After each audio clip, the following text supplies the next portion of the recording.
English premier ലീഗിൽ വിജയവഴിയിൽ തിരിച്ചെത്തി Manchester ടീമുകൾ. ഇന്ന് ടോട്ടനാമിനെ നേരിട്ട മാഞ്ചസ്റ്റർ സിറ്റി എതിരില്ലാത്ത ഒറ്റ ഗോളിനാണ് വിജയിച്ചത്.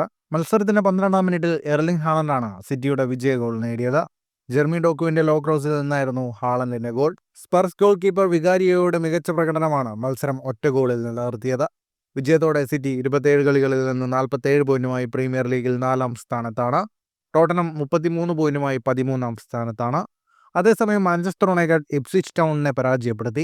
ഓൾഡ് ട്രാഫോർഡിൽ നടന്ന മത്സരത്തിൽ 2-നെതിരെ 3 ഗോളുകൾക്കാണ് യുണൈറ്റഡ് വിജയിച്ചത്. 4ാം മിനിറ്റിൽ തന്നെ എതിരാളികൾ യുണൈറ്റഡ് വലയിൽ പന്തെത്തിച്ചു. യുണൈറ്റഡ് ഡിഫൻസിന്റെ അബദ്ധം ഇപ്സ്വിച്ചിന് ലീഡ് നൽകി. എന്നാൽ 22ാം മിനിറ്റിൽ സെൽഫ് ഗോളിലൂടെ യുണൈറ്റഡ് സമനില നേടി. പിന്നാലെ 26ാം മിനിറ്റിൽ ഡിലൈറ്റിലൂടെ മാഞ്ചസ്റ്റർ യുണൈറ്റഡ് ലീഡുമെടുത്തു.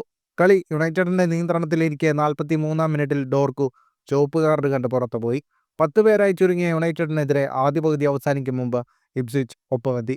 തുടർന്ന് 2ാം പകുതിയുടെ തുടക്കത്തിൽ 47ാം മിനിറ്റിൽ ബ്രൂണോ ഫെർണാണ്ടസ് എടുത്ത കോർണറിൽ നിന്ന് ഹെഡറിലൂടെ മഗ്വയർ യുണൈറ്റഡിന്റെ വിജയ ഗോൾ നേടി. ബ്രൂണോ ഫെർണാണ്ടസിന്റെ സെറ്റ് പീസുകളിൽ നിന്നാണ് യുണൈറ്റഡിന്റെ ഗോളുകളെല്ലാം വന്നത്. ഈ വിജയത്തോടെ മാഞ്ചസ്റ്റർ യുണൈറ്റഡ് ലീഗിൽ 33 പോയിന്റുമായി 14ാം സ്ഥാനത്താണ്.